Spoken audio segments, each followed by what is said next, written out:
Today we're going to talk about, pretty much ends the section on traits. And we're going to talk today about the practical utility of traits, essentially. It's always nice if you're doing psychological research to have a hard target. You know, it turns out to be relatively uncommon among psychological researchers to actually try to predict something. I mean, if you use a regression equation, which is what most of the stats that you'd use if you were doing psychology research are based on, the purpose of the experiment or the research, hypothetically, is the derivation of a regression equation that might enable you to predict something useful in the future. But in psychology, a lot of that is devolved into sort of descriptive work, showing that two groups differ on some trait or some feature, but the actual utility of knowing that is not, it's not self-evident. It's partly why I got interested in prediction, in performance prediction, because you can measure performance and it actually matters. So that would be performance creatively, say, or academically, or if you're working in an industrial area, so just say as a factory worker or in a job that can be reduced to essentially an algorithm. So if you're in a job that can be reduced to an algorithm, once you learn it, you know how to do it. So those are simpler jobs. And then performance in complex jobs as well. Performance as an entrepreneur, those are all, in some sense, real-world phenomena, although, of course, you still have a measurement problem, right? So if you're trying to measure, for example, how successful middle managers are in a corporation, it's not that easy to specify because, you know, if you're measuring the performance of salesmen, you can see how much they sold, and then you have a performance measure that's basically de facto. But if you're trying to measure the performance of managers, say, say in an institution like the University of Toronto, or even in a profit-making institution, their connection with outside marketplace is not immediately obvious. So then you might ask, well, how in the world could you assess their performance? And the way it's generally done is, well, you can have them rate themselves. That has obvious problems, but you know, it's not without validity, completely without validity. You could have their managers rate them. That assumes that their managers know what they're doing and that they're accurate judges of their actual quality of performance. You can have their peers rate them, and you can have the people that are working for them rate them. And it turns out that if you do that on a fairly regular basis, you know, say once every quarter or once every 6 months or something like that, and you use a standardized questionnaire that you can so that you can do a quantitative analysis, that you can get pretty reliable indicators of performance. Now, the problem, of course, is just because your manager or the people that are working for you think you're doing a good job, does that mean that the job you're doing is adding anything to the actual productivity of the company? And the answer to that is, you don't know. So I think to some degree that's why large companies tend to be somewhat unstable, is once they get large enough, there's a lot of inside to them.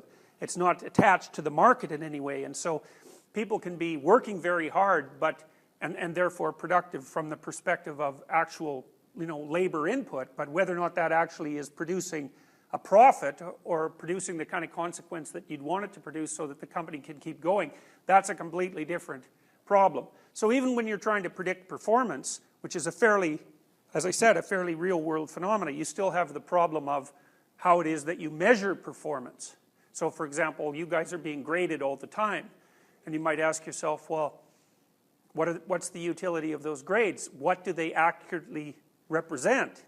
Well, you know they're going to be used in situations where you're trying to enter higher education and the selection criteria are actually grades, you know, so if you want to go on to graduate school or to law school or to medicine or any of the professional schools, then whether or not you get good grades actually matters. But then the relationship between grades and, say, achievement outside of those specific places where grades are necessary, you might argue that that's less clear. One thing we do know about the grades at the University of Toronto is that their correlation with trait creativity is 0.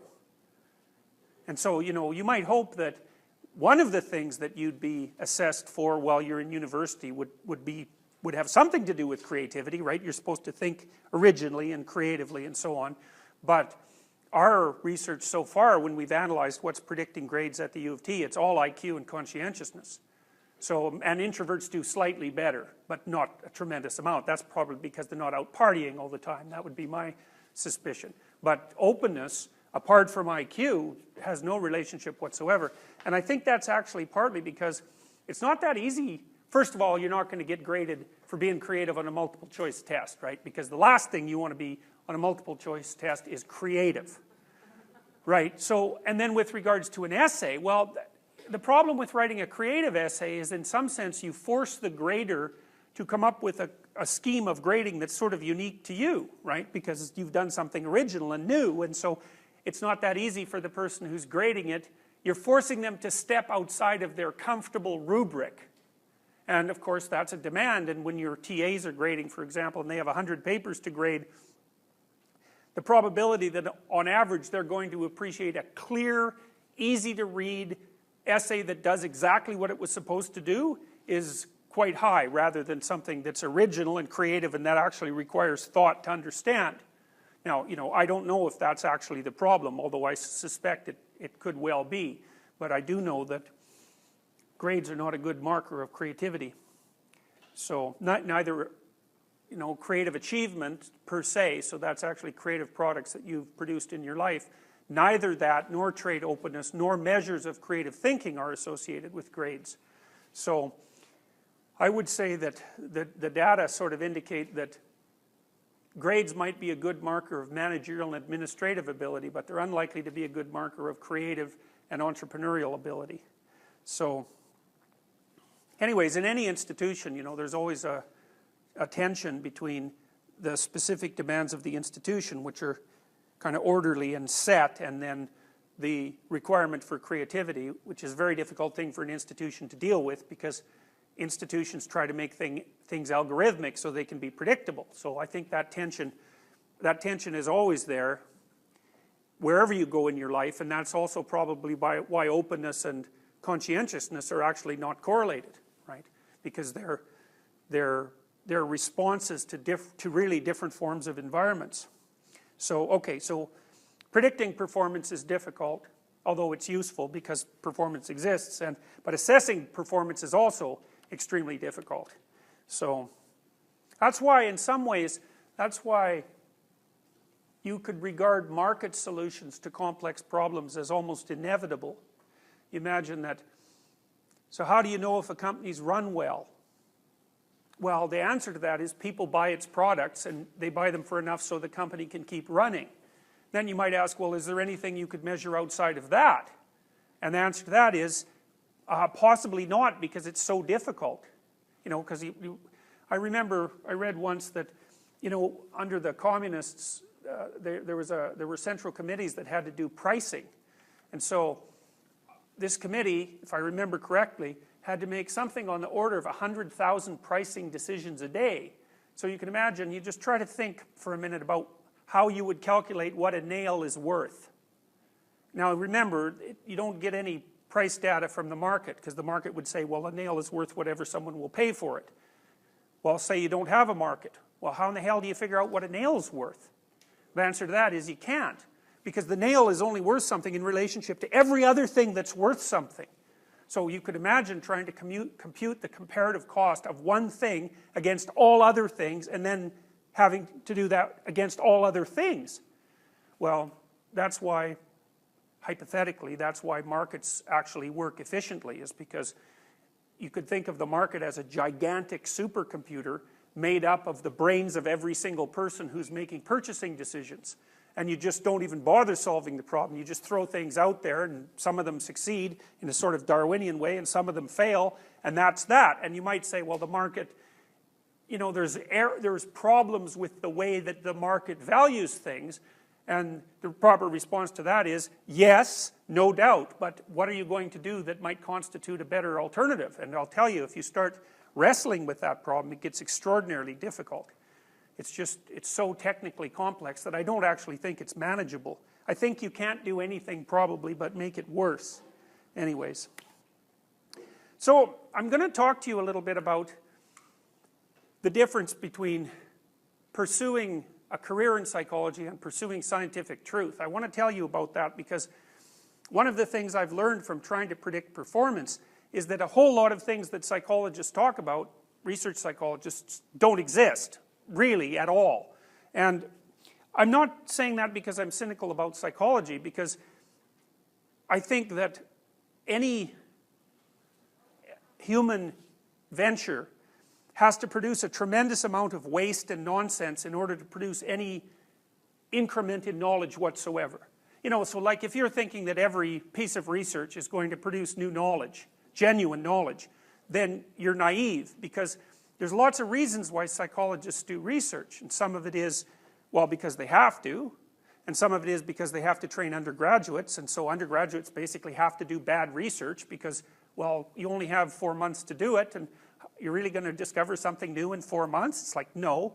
And then master's students are kind of in the same situation, is they're kind of getting up and running, and so they have to do some experiments, and they have to be doable in the time that's allowed, and they don't know what they're doing, and they don't know the statistics, so of course they have to do bad research, and then, but they're being trained at least in how to do it, and like most human enterprises aren't very efficient. So for example, what do you guys think is, what do you think's the average percent of profit that a typical, say, North American corporation makes over like a 50-year period, if you averaged it? What's a good rate of return? 10%. Anybody else? 25? Anybody else? 3. Anybody else? Okay, so 3 is the most accurate guess so far. Now, it's a little higher than that, but not much. And you can kind of tell that because if business produced a higher rate of return than, say, 3 to 7%, no one would put their money in the bank. They'd all put their money in the stock market, right? Because how much do you get right now if you put your money in the bank? Nothing, right? 1% maybe if you're really lucky. So obviously business has to produce more of a return than that, or everybody would put their money in the bank. But it's not a tremendous amount more. And so what that means is that for your typical corporation, 97% of what it does is merely to keep itself running. Only 3%, 5% is profit.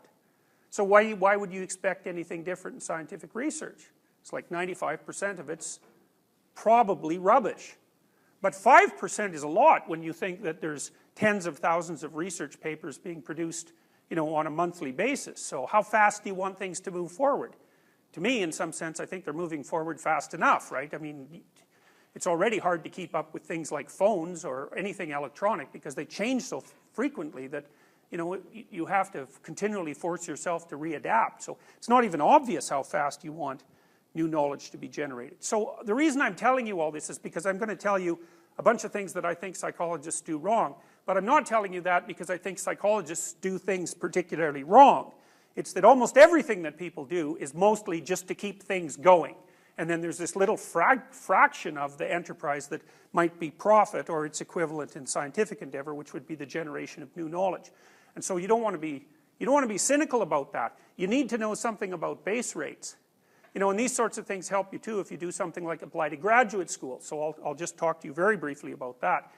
If you're going to apply to any place where you have a low probability of getting in, law school, graduate school, medical school, business school, some of what predicts whether or not you get in is grades, letters of reference, and your scores on the, you know, on the standardized tests. Those are important. Grades are the most important, and then performance on the standardized tests.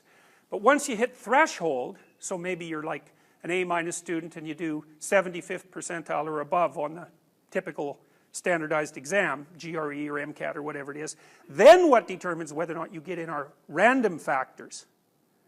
So, and you need to know that because all the time when you're trying to progress in your life, some of whether or not you progress is going to be dependent on you, your intelligence and, you know, your diligence and perhaps your creativity and your emotional stability and other things that we've talked about. But some of it is just the variation in the marketplace, and it's random. And so then the question is, well, how do you beat randomness in the marketplace? And the answer to that is by playing many different lotteries, because it's all a lottery. So if you want to go to clinical graduate school, then you apply to 30 of them. Not 2 or 3 or 4. 30. And there's about that many in Canada that are accredited now, and there's schools in the US that you can apply to. And that's hard, and it costs, I think, $50 to $75 an application, but that's trivial. Like, that's nothing. That's an investment. You don't worry about that. You borrow for that if you have to. And then you might say, well, I don't want to go to, you know, some little ratty town somewhere in northern Ontario, say, or there's ratty little towns everywhere. And the answer to that is, well, you can always say no when they accept you, right? So maybe you'll get lucky and you'll get to go to somewhere you want to go, or you think you want to go, and fine, go there. But maybe you won't get so lucky, but someone will offer you a place at a smaller institution. Well, then you have to think, are you sure that there's not more opportunity at that smaller institution than you can make use of? And the answer to that is, yeah, there is. So, for example, where you go to get a research degree is nowhere near as important as whether or not you go. So the difference between no degree and a degree is way bigger than the difference between where you got your degree. So if you're going, this is the same with applying for jobs. Like, one of the things you might realize is that the return on a CV is probably 2%, if that. So you can figure 25 applications for one interview. And then maybe 1 out of 3 interviews or 1 out of 4 interviews is going to get you a job. So, and you need to know that, because otherwise when you're applying for jobs, you're going to get all disappointed, because you're going to think, well, Jesus, I've sent out like 30 job applications, I haven't got one response. You know, there must be something wrong with the job environment, or there must be something wrong with me. It's like, well, no.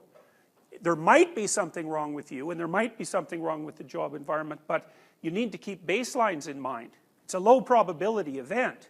And so then what you have to do when you're applying for a job is like apply for 2 hours a day and assume you're going to do that for 6 months.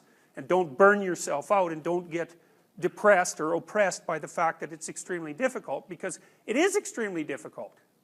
So it isn't a commentary on you, and it's not a commentary on society. It's just that it's a low base rate phenomena. Lots of jobs that are posted aren't really, they don't even exist. The companies are just trying to keep a turnover of hot resumes. Some of them they've already picked a candidate, lots of places, but they have to advertise by law, you know, so there's a whole bunch of reasons why you're not going to get called back. It's not the right day when they pick up your resume. They've been flooded with resumes. There's all sorts of reasons. So anyways, baselines matter. So back to psychologists. What do psychologists do? Well, they do 2 things, hopefully. They have to do both of these to be successful. They have to pursue scientific truth, and they have to pursue careers. Now, the problem is that pursuing a career and pursuing scientific truth are not the same thing. And so, primarily, people focus on pursuing their career, and secondarily on scientific truth. And maybe it has to be that way. It's possible that it has to be that way. But that's not so good. It's better to pursue scientific truth and then do what you can for your career along the way, because otherwise you end up chasing things that don't exist for your whole life and polluting the scientific literature with nonsense, and that can have pretty bad personal and also social consequences, because you can end up discovering things that don't exist, and then policymakers will make educational policy, say, on the basis of those recommendations, and then that's not good, and that happens a lot. So here's how you pursue scientific truth. Well, the first thing, and I'm not saying this is the only way of defining reality. You know, we've talked about the phenomenologists, for example, and the phenomenologists talk about reality as lived, right? So it's a reality that encompasses your entire experience, emotions, motivations, dreams, all the things that are subjective plus the objective world. That isn't how it works in science. There's a rule in science, and one of them is, if your phenomena can't be defined well enough to measure it, then it doesn't exist scientifically. And so that's the first rule. You have to come up with a measurement tool for your concept. So, and I'll tell you why that's important a little bit later. Then you have to take your measurement, and you have to see if it measures what it's supposed to measure. And that's a very tricky thing, because you have to figure out, well, what is it supposed to measure? So let's say you come up with a measure of anxiety. Okay, well, A, what's the measure? And B, what's it supposed to predict exactly? Well, heart rate increase, say. Well, no, sometimes people's heart rate decreases when they get anxiety. And sometimes people's heart rate increases because they're excited. So, skin conductance increase. Well, the same problem there is skin conductance tends to rise generally whenever you're put in any sort of motivated state? Well, self-report. Well, that's not so bad, except maybe people aren't that good at distinguishing between guilt and shame and disgust and anxiety and emotional pain and frustration and disappointment, assuming that those things are actually different. So it's a complicated problem to design a measure and then to determine whether it measures anything, and also to determine whether or not it measures what it's supposed to measure. And you do that. The rules are quite straightforward. One is that you should be able to measure the phenomena using a variety of different methods. So then you get into the problem of what constitutes different, but you can think about it, the analogy of your senses. You have 5 senses, and if all 5 of them tell you that something is there, the probability that it's there is quite high. I mean, that's why we all manage to live, right? Once you get 5 different reporting systems telling you the same thing, the probability that it's not there or that you're wrong starts to become vanishingly small. So you sort of have to do that with your measure. So maybe it'd be a physiological measure and a conceptual measure and a self-report measure and an observational measure and a behavioral measure. If you can get all of that and it converges, you know, all the measures correlate, then you might think, well, there's something actually there. And then, you know, you might also want to target something in the real world to predict, and that's criterion-related validity. So you have to see if your measurement is reliable, measures the same thing more than once in a row, whether it can be, the phenomena can be detected in a variety of different ways, and whether that actually predicts something that might be useful. So I really like the last one, and I think that's one where psychologists, like, there's a lot of complaints about psychology as a field right now, especially in social psychology. There's been a lot of scandal in the general scientific literature, including medical literature. You know, people have been, there was a guy a while back, unfortunately I can't remember his name, he had a Greek last name. He published a paper showing mathematically that on average the reports that were submitted, say in medical journals, had to be wrong. They were too improbable. He figured it out statistically. You know, and then there's been a recent attempt to replicate some of the most fundamental findings in psychology, and you know, there's been some success at that, but there's been plenty of failure too. So one of the things I think that is useful if you're thinking about a research career is to pick a hard target, see if you can make progress on that, because that's one of the things that puts constraints on your theorizing. You know, like what I try to do when I'm working out a concept, I like to find out, you could probably figure that out from this course, I like to see if there's like a solid theoretical basis, so the philosophy is solid. Then I like to see if there's a brain model. That'd be kind of helpful. I'd like it if it was derived from animal experimentation rather than human, because I think that's more valid. I'd like to see if there's a pharmacological level of analysis. If that supports it, that'd be really good.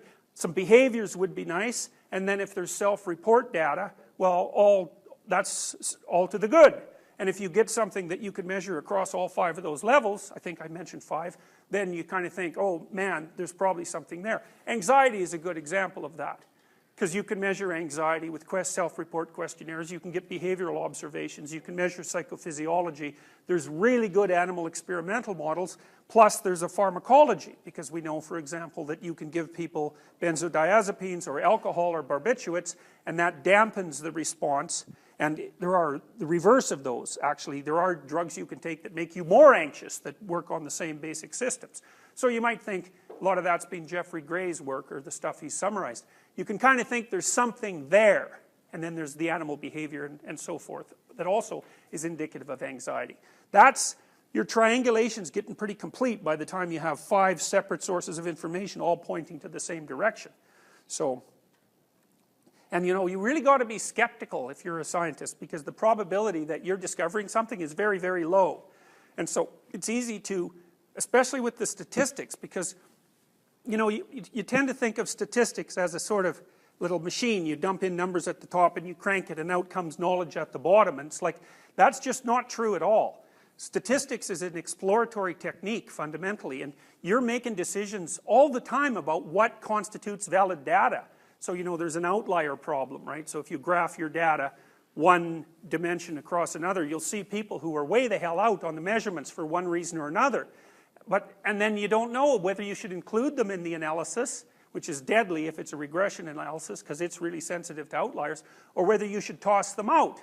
But then there's the problem, if you toss them out, then maybe that makes it easier for you to prove your hypothesis. You know, and you want to do that because you want results, because then you can publish them. So like, it's a really tricky business. It's an ethical business all the way, because you have to make these decisions that depend on your judgment. And then you've got to ask yourself, well, when is your judgment valid? And as far as I can tell, the only answer to that is when you actually know what you're aiming at. And so, for example, if you're going to go into science as a career, you kind of have to decide, is it a career, in which case the scientific element of it is subordinate, or are you trying to find something out and building a career as a consequence of that? And it's really good to walk through that consciously, because, you know, you think about the value hierarchies we've talked about before. Your value hierarchy determines the decisions that you make. And if you're conflicted about whether it's career promotion or truth, well, career promotion is going to win out because it's expedient. There's a lot of pressure pushing on you to like get results, to get good results, to get publishable results, and to get lots of them. And so that's a lot of pressure pushing you to produce data that's better than it, that looks better than it is. And like, these are all micro judgments too. Like, say, the problem of handling outliers is, well, there are rules, like if somebody's 3 standard deviations beyond the mean in a particular measure, well, then you can throw them out because they're an outlier. But, well, what if they're 2.75 standard deviations from the mean? It's like, and there's only one of them, so they stick way out there, or even 2 standard deviations. It's like, how do you know when to get rid of them? And the answer is, you have to use your judgment so that you're modeling the data in the best way possible. And one of the ways that I sort of protect myself against that, and my students, is I tell them to use their statistics destructively, which means, okay, you got a result, see if you can make it go away. Fiddle with the data till it goes away. See how hard that was. Or can you get the same result using 3 different approaches, 3 different statistical approaches? You know, different cutoffs and so forth. Can you, if you play with it multiple ways, does your result only come out once? If that's the case, well, maybe it's not there. If you can make it go away, maybe it's not there. And you know, that's hard on the students, because I had one student in particular, he must have done 8 studies. A lot of them were replications. He'd get a result and then we'd try to replicate it and it wouldn't replicate. And so, you know, he did that for like 4 years. He never got anything that would replicate. And he could have published, because I could have let him publish before he replicated, but, well, the problem with that is then you set up these red herrings that people chase. You know, he'd chase it and other people would chase it, and that can happen forever. So,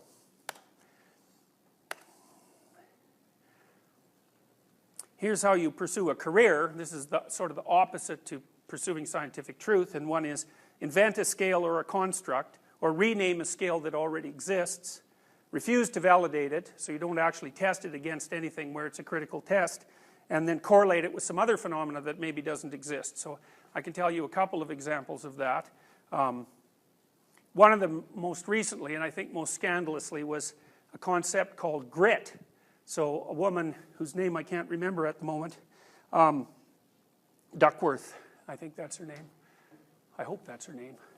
Anyways, she did some research at the West Point, which is the place where the Americans train their soldiers, and she was trying to figure out what predicted their achievement. And what she found was that there were questions in a questionnaire that she called grit that predicted performance. And this was big news, man. Like, she got a MacArthur Genius Grant for this work, which is a very rare thing to get, and it was like headlines all over the place. Grit. And now, if you look at the federal government's publications on improving education in the US, it's like, well, we have to teach our children grit. But if you look at her paper, you find out that grit, which is derived from a questionnaire, and we already know the questionnaire rules, right? What's the questionnaire rule?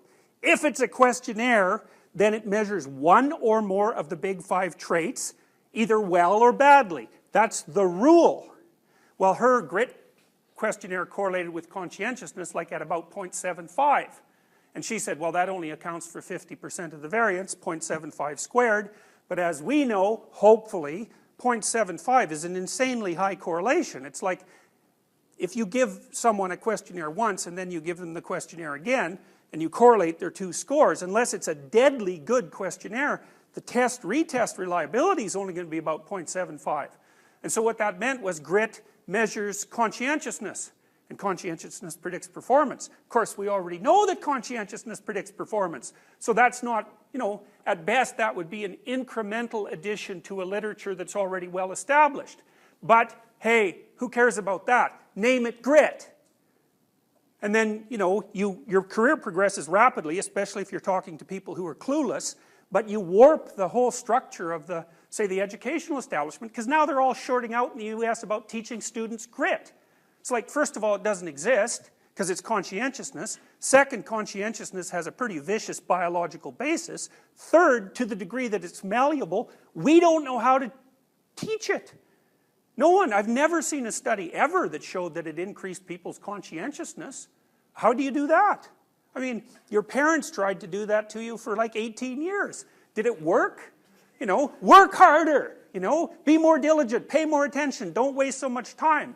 It's like, well, they probably spent, I don't know, half an hour a day on you, trying to teach you that, maybe. It's like 150 hours a year. It's about 2,200 hours over the course of your life, assuming that they were that diligent. So that's 2,200 hours made you as conscientious as you are now. Another 20 hours of training is really going to make a difference? It's like highly improbable. So then, I remember another study, this was done by Shelley Taylor, and Taylor was the proponent of positive illusions. How many of you have heard about positive illusions? Okay, so what's a positive illusion? Do you remember?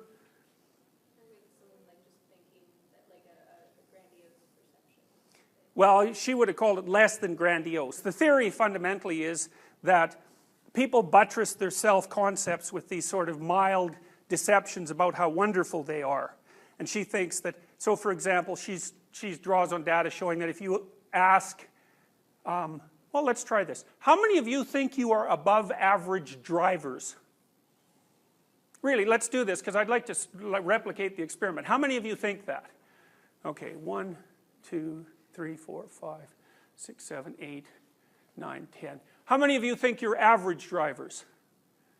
Okay, 1, 2, 3, 4, 5, 6, 7, 8, 9, 10, 11, 12.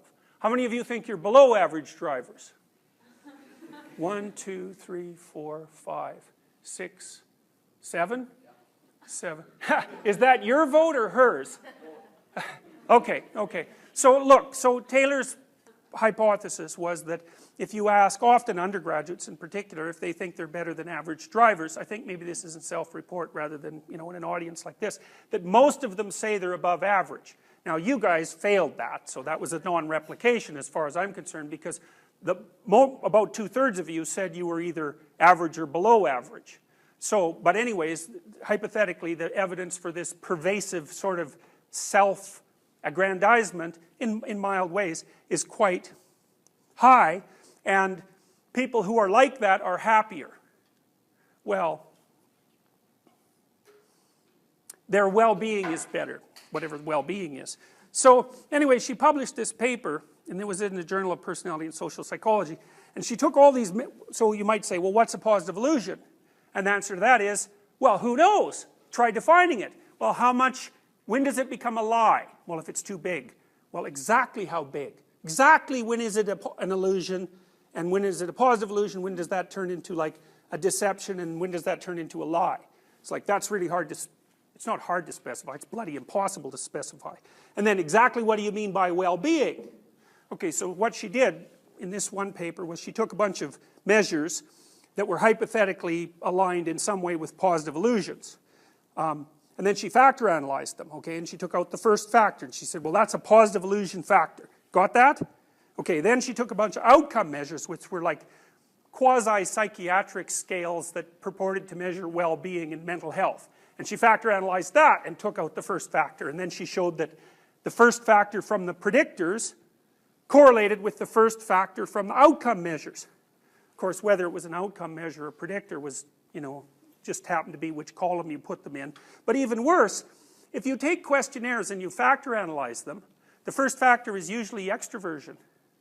So basically what she did was factor analyze one group of questionnaires and got extroversion, which she called positive illusions, and then she factor analyzed another set of questionnaires and took out the first factor, and she called that psychological well-being, and then she showed that positive illusion predicted well-being, except what she really showed was that extroversion predicted extroversion, which is to show nothing at all, right?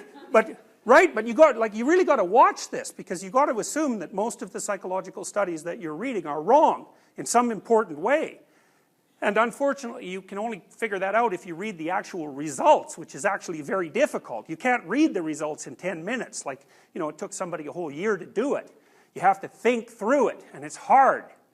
And, you know, like that paper, for example, criticizing how to critique that is not obvious. You have to know that if you take questionnaires that measure emotion, roughly speaking, or something akin to personality, and you factor analyze them, that the first factor you're likely to pull out is extroversion. If you didn't know that, then you wouldn't know what sort of games were being played with the data. So, and that happens all the time. So here's some things. Oh yes, so then what do? Once you've got your little phenomena, you publish it, and then you get some other people who are interested in it, so that's your little primate dominance hierarchy. And you don't want too many people in that, because then it's hard to climb to the top. But you don't want too few, because if it's just you and some other jerk, then, you know, who cares about you? So it has to be of moderate size, right? And then you use a bunch of jargon so that you can separate yourself from the criticisms of other people, and then you compete with each other to climb up the hierarchy, and it's a fairly small hierarchy, so you have a pretty good chance of being like at least, you know, vice president or something like that. Use your statistics selectively, and then enjoy the fruits of your success. It's a crummy way to go about it, and it's dangerous. You know, it's dangerous because public policy people jump all over this sort of stuff, and then bad things happen. So, and I'll tell you some stories about that. So I told you already that psychologists are having a hard time with replication. It's like, yeah, everybody has a hard time with replication. But there's other problems too, because the damn journals won't publish replications. So if you're going to publish something, so we've done studies, like 7 studies in a row, say, trying to replicate based on a finding that's hypothetically well established in psychology. So we're using it as a measure, and be damned if we can get it to work. So we have like 7 studies where it doesn't work. So you'd think you could publish 7 studies saying, you know what, this thing that everybody thinks works, it doesn't work. You can't. You can't publish non-replications. So that's a big problem. Yeah, the journals won't take them. And so not only that, the journals will rarely publish replications themselves, even if they're successful, because they don't contribute anything new to knowledge. You know, and so you can work yourself half to death and do a really good study, you know, and you find out, oh, that didn't work. And so maybe it took you 2 years. Like, you're basically screwed, because what are you going to do with that? You put it in a drawer somewhere, and, you know, maybe you're a bit wiser, but it doesn't advance your career. So that's a big problem. So part of the problem with science is that we force scientists to only discover things, you know, and they don't get rewarded otherwise. And so it's a big problem, and it's certainly not just psychologists that have it. So, okay. Here's some things I think don't exist. So if you're going to predict anything in the real world, here's some things not to use. I don't think self-esteem exists. There's really one scale. The Roman Taffarati made a self-esteem scale that's pretty good. But the standard one is the Rosenberg, and I can't remember how many items it has. 15 or something? Not enough items to really be reliable. I think there were, 25,000 published papers on self-esteem. Figure 10 grand a paper, which is, you know, a comparatively conservative estimation. So you can do the math, 25,000 times 10,000. So that's the total amount of research funding that's gone into looking at self-esteem. It's like, well, what's self-esteem? It's a word. Actually, it's 2 words, right? But, you know, and it's sort of something you think you might have or not have, but that's a figure of speech. That's not an empirical phenomena. And so most of extroversion is just neuroticism, as it turns out. It's like, if you have a lot of negative emotion, you don't feel that good about yourself. Well, isn't that a surprise? You have a lot of negative emotion. You know, and if you want to fix it up a little bit, then you can also subtract positive emotion from that, because if you have a lot of negative emotion and you don't have a lot of positive emotion, so that's neuroticism minus extroversion, then your self-esteem is even lower. You know, and then maybe over time, conscientiousness starts to make a bit of a difference, right? Because if you're conscientious and you work hard, you can start to see that that's paying off, and Taffarati's done some work that seems to sort of indicate that. But, you know, the first thing that happened is everybody went on a self-esteem bender, even though the measures were pretty appalling, and even though you could, you know, model it with the big 5, and then one of the things that happened as a consequence of that was that the whole California school system started to teach students self-esteem. It's like, A, what makes you think you should have high self-esteem? Like maybe you're a miserable little worm. God only knows, right? It's not the case that you should have a good opinion of yourself in every bloody situation. You know, what if you're a bully who pounds people out in the schoolyard? Bullies, by the way, do have higher self-esteem than normal. So because it's not like they're feeling bad about themselves when they pound you, they're feeling bad about you. And the best work, you know, the low self-esteem equals bully hypothesis, lots of people believe that, but if you read Dan Olweus, who's the world's leading authority on bullying and who's actually done something about it, what he says is that bullies have inappropriately high self-esteem, which is why they think they're in a perfectly good position to pound you out if you happen to be on the playground. So it's not like they're suffering from a, you know, neurotic weakness of self-image. It's quite the contrary.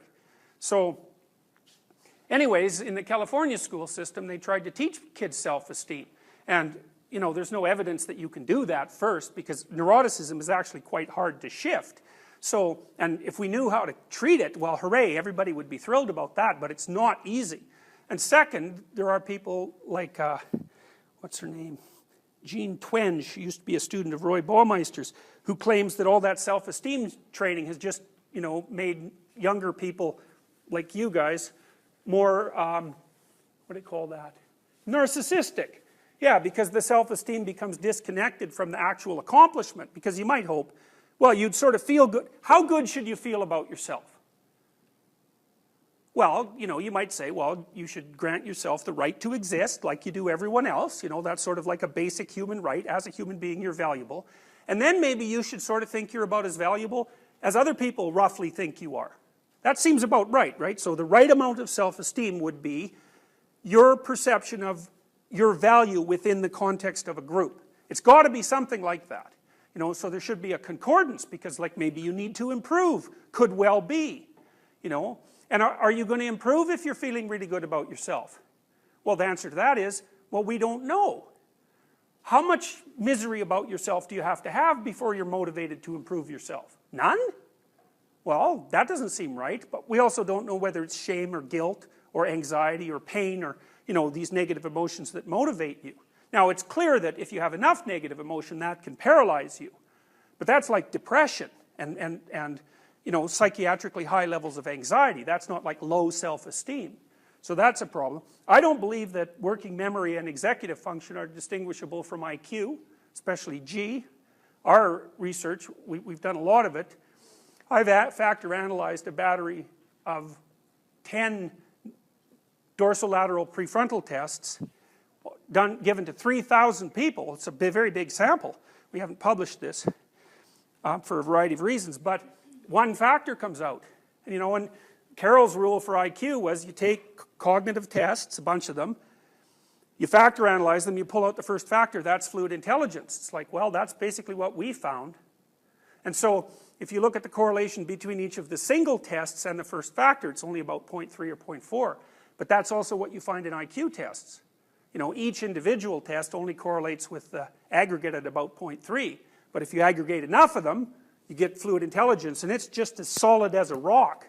So, emotional intelligence, not only does that probably not exist, because it's agreeableness, you know how you always hear you need emotional intelligence to thrive in the workplace? It's like, turns out that's exactly backwards. Disagreeable people do better as managers in the workplace. So it's actually, if you lack emotional intelligence, you're more likely to be an effective manager. So an emotional intelligence is a great, you know, indicator of sort of pathology and psychology because it was invented by a journalist. You know, you can't just have some word invented by a journalist and then go make a whole bloody, you know, enterprise out of it. You got to find out if it's really there. And there's not a lot of evidence that it is. And what does it mean anyways? Emotional intelligence. What does that mean? I can infer what you're feeling? Well, is that IQ? Like, are smart people better at that? Or like, am I mirroring you in some way? Or do I care for you? Like, maybe I can figure out exactly what you're feeling and I just don't give a damn. You know, is that still emotional intelligence? Well, I don't know, right? How would you separate that from sympathy or empathy? And what if you're oversympathetic to someone? Is that emotional intelligence? Like maybe you feel way too sorry for your children. So it's like you're all empathetic and all that, but you're not doing them any good. Or sometimes you would be, but sometimes you should say, you know, quit whining, go the hell outside. Because that's the right response sometimes. So these things are not straightforward at all. And of course, emotional intelligence is generally measured with questionnaires. And we know the rule for questionnaires. What's the rule for questionnaires? That's right, exactly. It's measuring one or more of the big five, either well or badly. Okay. So, and as far as I can tell, that doesn't mean that personality has a 5-dimensional structure. I'm not making that argument, because who the hell knows?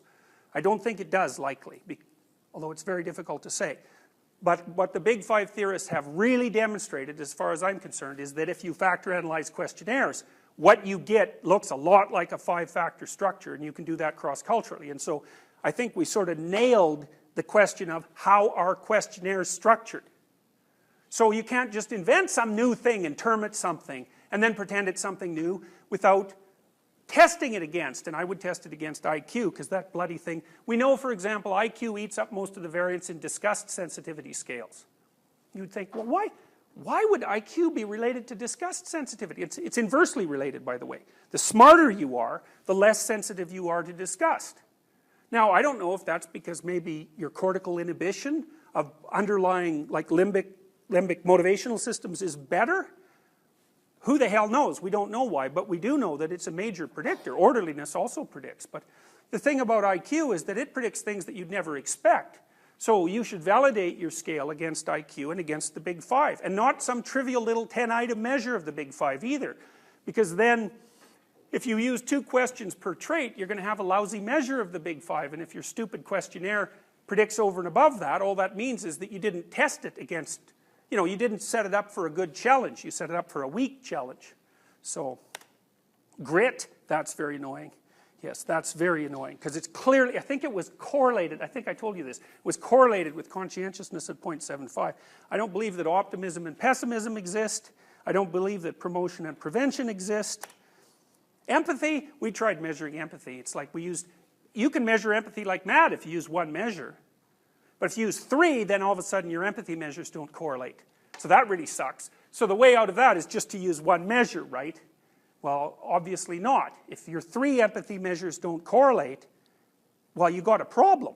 It's like you have 3 rulers, and you measure something and you get different numbers from each. It's like, really, that's probably, you're either measuring like bubble gum while it's stretching, or there's something wrong with your rulers.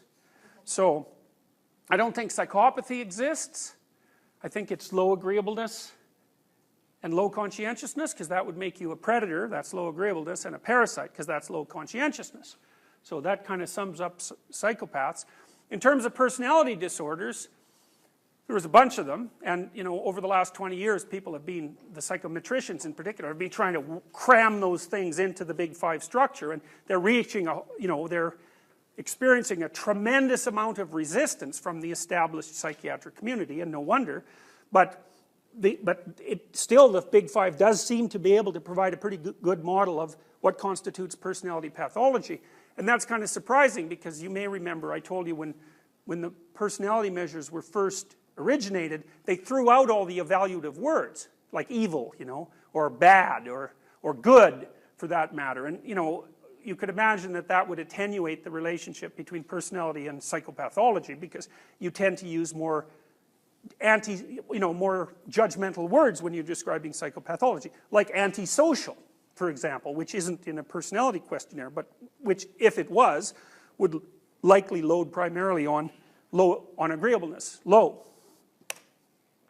Positive illusions, told you about that already. Practical intelligence, it's like, no, that does not exist, and there's no evidence that it exists. So Sternberg, who has said that part of the reason he was interested in practical intelligence was because he didn't do very well on his GREs. So, you know, he's got this idea that, well, there's a difference between book smarts, and that's sort of you nerdy people, and like, you know, street smarts, which is like, I don't know, the punk who makes it out in the real world, something like that. And street smarts is like practical intelligence. But the problem is that he never really puts his practical intelligence measures, which really don't exist, up against IQ in a fair head-to-head fight. And he's been just slaughtered for this in the scientific press, especially by Linda Gottfredson, who wrote that paper that I had you guys read on, you know, the complexity of everyday life. Gottfredson, she's a smart cookie, that woman, and she's brave too, you know, because she follows the data where it goes, and she's a very, very clear thinker. She really gave Sternberg a couple of good whacks, and he certainly deserved it. Multiple intelligences, you've heard about that, I imagine. What are they? Sensory, motor, kinesthetic, emotional, I don't remember. What's that? Interpersonal, yeah. Yeah, those aren't intelligences. First of all, A, who knows if they exist, and B, we had a perfectly good word for them, which was talent.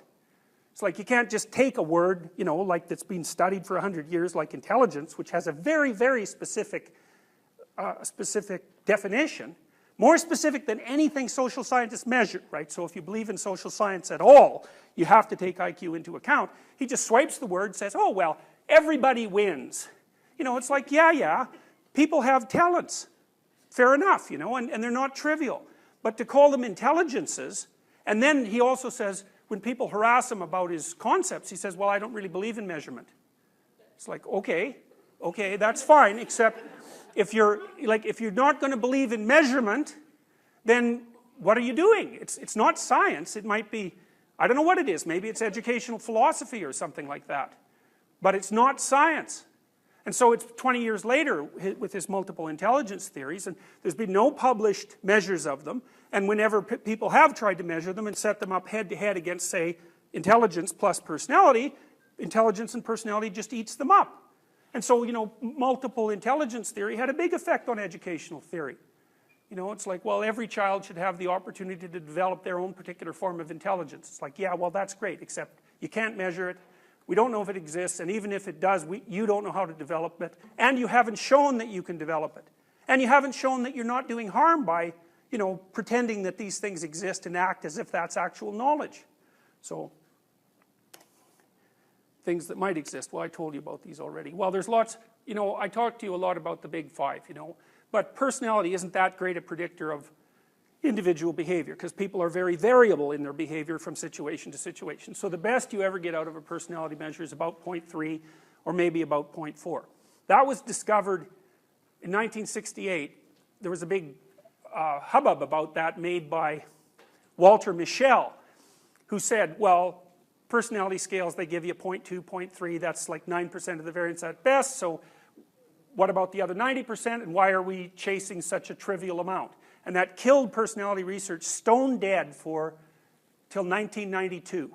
So for that's 24 years, I believe. Because everybody went, oh yeah, these are trivial effects, but then no one ever looked to see what the effects were in all the rest of psychology. Because it turned out that 0.2 and 0.3 is about on the upper end of the effects that you get in most forms of psychology, and so that even if it isn't that great, it's as good or better than whatever one else is doing. And so then there were also economic analysis, which I'll show you later, done in the 1990s that showed that because human variability in productivity is so great, especially on the Pareto distribution, that you don't need very accurate predictors for them to be extremely useful economically. Because the question might be, you know, like, so you're paying your employee $50,000 a year, and you could potentially pick an employee that was one standard deviation above the mean higher than average on conscientiousness. So with some bad measure, you know, so over 10 employees you'd get an average of one standard deviation higher, something like that. The real question is, well, what's the economic return on that?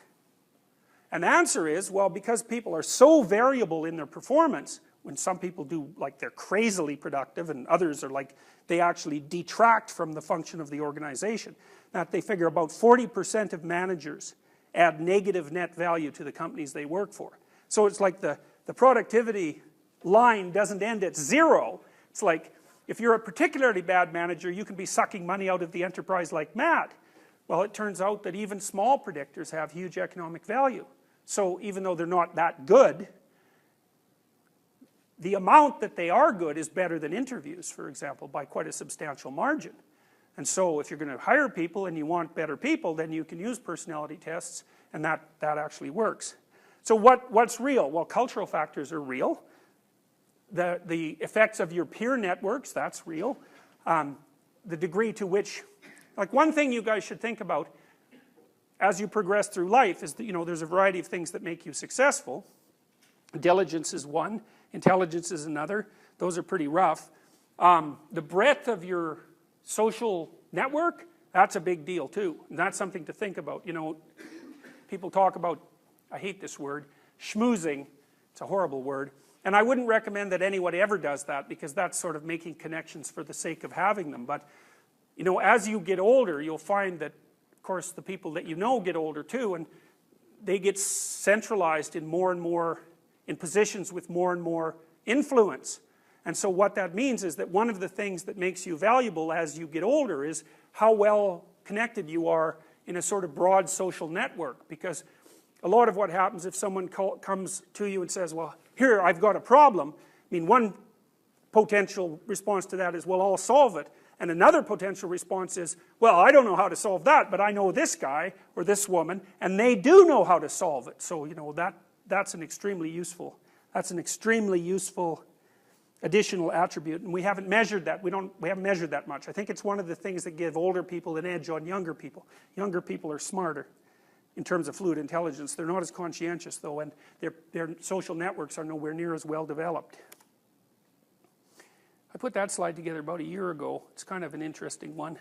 I think you can see just from the facial expressions where these people sort of map, hey? Well, Jim Carrey, you could hardly get more extroverted than him. It's like he's on cocaine all the time. Mr. Rogers, he's agreeable. You wouldn't know the next guy. His name was Abe Vigoda. He played a very introverted policeman on an old sitcom. Woody Allen, well, he's neurotic as can be. Picasso, high in openness. Jimmy Stewart, very high in emotional stability. House, what's House's primary characteristic? Disagreeable. He's really disagreeable. He's very, very intelligent, right? But he's super disagreeable. So, but that's what makes him interesting. Robert Mitchum was the same. Then Clint Eastwood, disagreeable, introverted, and emotionally stable, right? So it's quite interesting to see how varied the facial expressions are. So you guys, of course, remember this. We'll just take a look at it briefly so to clue you in. So the big predictors seem to be industriousness, emotional stability, agreeableness if you're working with people, and disagreeableness if you're working with things, and plasticity. Openness gives you creative achievement plus entrepreneurial ability, and extroversion is pretty good. We just published a paper using the Creative Achievement Questionnaire, which I'll show you a bit later. And what we found was that openness was a very good predictor of creative achievement, but so was extroversion. So I think that's probably because if you're going to be an artist or a creative type, you better be a bit of a marketer. You know, because it's one thing to sit in your garret and paint things, but what'll happen is you'll starve to death, and then, you know, 100 years later, someone will sell one of your paintings for $25 million, which is not very helpful for you. But if you're extroverted, you're going to get out there a bit and be enthusiastic about what you're producing, and maybe that gives you an opportunity to market it. We also know that openness and extroversion together make up plasticity, right? And plasticity actually seems to be a better predictor of creative achievement than openness per se. So, which is, there's several hundred people in this particular sample. So, you guys know about this already. Extroversion is associated with happiness, optimism, enthusiasm, gregariousness, and assertiveness. Neuroticism, it correlates negatively with long-term life outcome a bit. It's not that powerful, but it's there. People high in neuroticism have a hard time with stress, so they can get, I think what happens with neuroticism is you pass a certain point of vulnerability. You know, if you're too high in neuroticism and then some life event comes along that's just too much and it sucker punches you, and then that further destabilizes your nervous system, and you're kind of out of the game at that point. So if you're high in negative emotion, you know, you want to, I would say, the first thing I would say is make sure you eat breakfast. Sounds like a weird suggestion, but I know from my clinical practice that if I can get my clients who are high in negative emotion to eat a decent breakfast, that helps stabilize their nervous system throughout the day. You really got to watch yourself if you're high in negative emotion, because your stress tolerance isn't that great. So you might also want to not take like really, really stressful jobs, because they grind you down over time. So that's something to think about. So agreeableness, compliance, empathy, maternality, kinship, On the negative side, if it gets extreme, it's criminality, but disagreeable people are tough-minded. They're hard to push around, you know, and they can be a little bit on the callous side. And, you know, you think, well, is that a useful attribute? Well, I know this one guy who is just disagreeable as you can possibly imagine, you know, like, and I was watching him work at a large corporation. He was firing people because the corporation was shrinking like mad. It was having a real rough time. So they had to downsize. And I asked him how he handled the emotional stress of having to fire people. And he said, well, that he enjoyed it. And I thought, wow, that's not something that I've heard very often. He said, yeah, I mean, most of the people that I fire they've been useless, and they've been like existing on other people's labor for like 10 years and no one's ever called them on it. So it doesn't bother me a bit. I just think of all the people who they've been interfering with, and I think, well, good, you deserve to be gone. And you don't have to be a tough son of a bitch to do that, you know. You think about that. You think about that because, and I do a fair bit of management consulting. So let's say you're a manager and you've got 10 employees, and one of them is hard to get along with and not productive. And so because they're hard to get along with, they make everyone else's life more miserable than it has to be. And because they're not productive, then everybody else has to do their work. So then you might say, well, you know, what are you going to do about that person? And I don't know, maybe they have like a sick parent, you know, that too, because people are complicated. So what do you think? You think, wow, this person's in a rough place in their life, and so what do you do about that? Well, you think maybe if you're compassionate, you think, well, you know, they've got a difficult situation at home, they've got a sick parent, this isn't a really good time to fire them, blah, blah, blah. But then you think, what about those other 9 people? You know, going to work for them, that's not near as good as it could be. And like, they're working hard, but they're not benefiting from it. And plus, the fact that this person gets away with it is demotivating and unfair.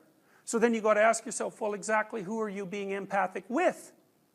And this is a hard question. Like, seriously, this is a very difficult question when you're in an organization and you're trying to build something that goes in a particular direction.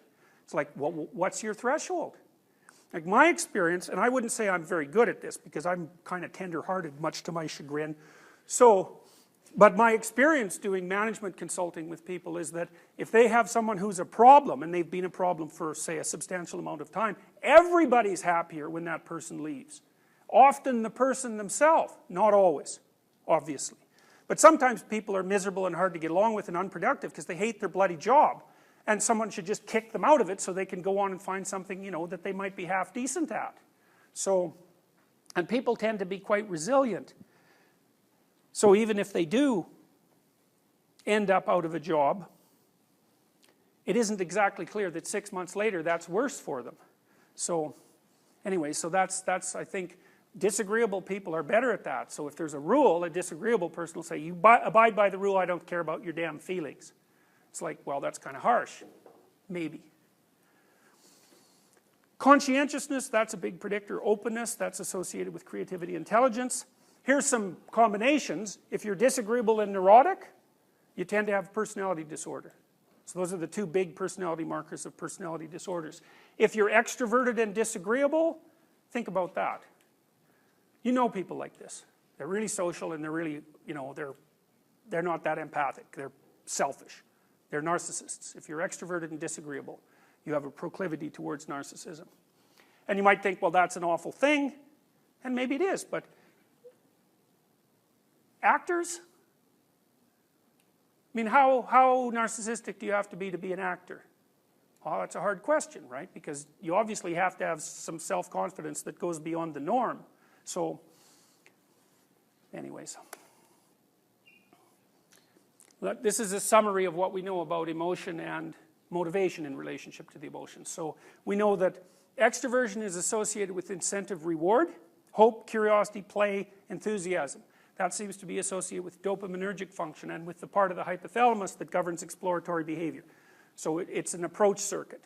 And so it seems that people who are extroverted have a lower threshold for having that circuit activated. Maybe it's something like that, or maybe unless they're stimulated, they don't have enough positive emotion. It's not that easy to tell. Extroverts harvest attention from the social group. So you think about these as ways of adapting to the world. Like the social group is full of resources, and if you're assertive and you're popular, then you can benefit from the accrual of social resources. It puts you up the dominance hierarchy, so it's a good strategy for moving. It's one good strategy for moving ahead. Neuroticism, pain, frustration, disappointment, fear, anxiety, those seem to be associated with GABA circuits, because those are the circuits that Valium and barbiturates and benzodiazepines affect. And it's also the case that as you move up the dominance hierarchy and your serotonin levels rise, your negative emotion gets more well regulated. Whereas if you fall down the dominance hierarchy, then your negative emotions get less regulated. Probably your positive emotions too.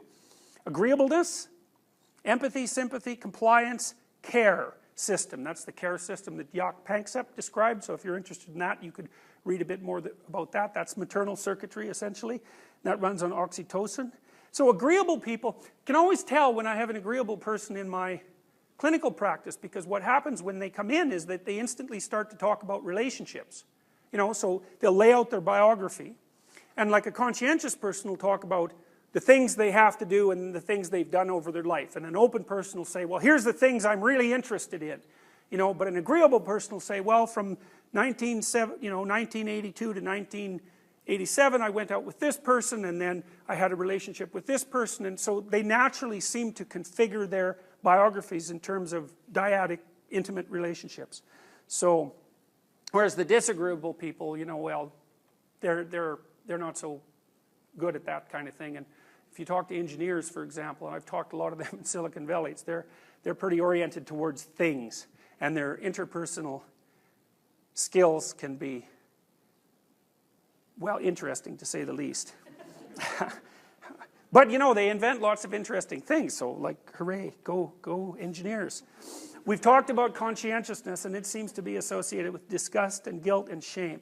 And if you think about it as an adaptive strategy, orderliness means stay uncontaminated and sparkly clean. You know, it's like an efficiency strategy, everything in its place.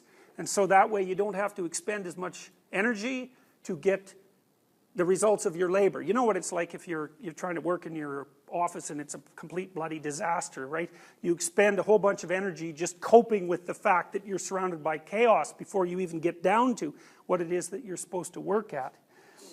Industriousness, well, industrious people seem to implement their goals. And maybe they've got to be of some social utility too, I would suspect, right? Because if you're an industrious person and you get a reputation for that, then people are going to want you around because, like, you'll do the work. And one thing I will tell you that might also be useful as you progress through life is that if you get into an organization and you are diligent and you really commit to what you're doing, you might be cynical about whether or not that's going to be noticed. But I'll tell you, if you're not conscientious, you'll never figure out why you don't advance. What'll happen is that a bunch of doors that could open to you just won't.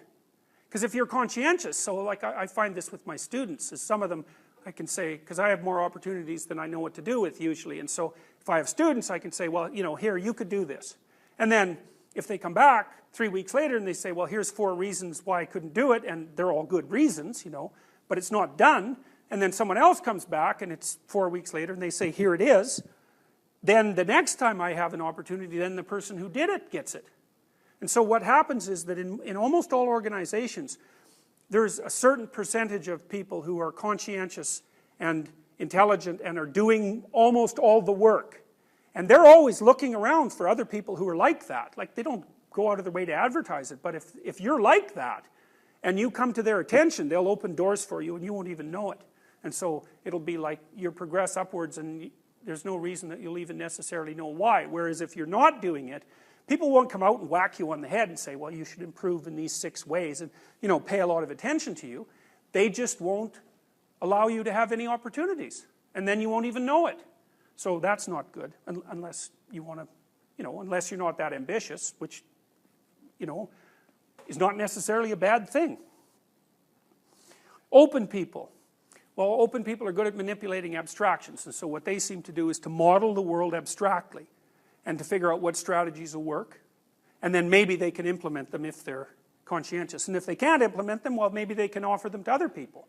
You know, so you have good ideas, that has some value. And so I was thinking that we don't exactly know how to integrate the trait theory into the narrative theories, you know. Because almost all the clinical theories of psychology are narrative theories, and they all seem to have to do with this kind of story that you act out. But I've been thinking that maybe this is one of the ways that you could conceptualize it anyway. So the little frames of reference that you find yourself in that govern your perceptions and that help you determine your actions are maybe motivated by constellations of fundamental motivational systems. So, you know, we talked a little bit about hypothalamic function and the really basic motivational and emotional states. Well, it seems like they sort of clump together in the traits. So we know extroversion is where the positive emotions clump, and negative neuroticism is where the negative emotions clump. Play seems to go along with extroversion, and then abstract creativity and exploration seems to go along with openness, and so on. And so there's these, like maybe the traits are something like amalgams, stable amalgams of emotions and motivations, something like that. And then those stable amalgams produce the frameworks within which you operate. So here's an example. So if you're extroverted, your goal is going to be, well, there's a group, I'm going to integrate myself into it, and I'm going to make my presence known and enjoyable. Because we know, for example, that extroverts like parties. And so that's an adaptive strategy, because they have the social hierarchy out there, and that's a place where rewards can be obtained, and so their fundamental tilt is towards exploitation of the social surround. It's probably a bit of a trade, because extroverts, you know, they can be very amusing to be with, and they're always trying to entertain people, so it's not like it's a one-way street. Whereas, you know, someone who's more conscientious is going to be, well, you know, this place is in bad order and it needs to be repaired, and we should do something to straighten that up. And so that's like a generalized rubric that they're using to apply to the world in every different situation. And so it's sort of like base level motivations and emotions, the first order aggregation, which gives you maybe the 5 dimensions, and then those acting as the underlying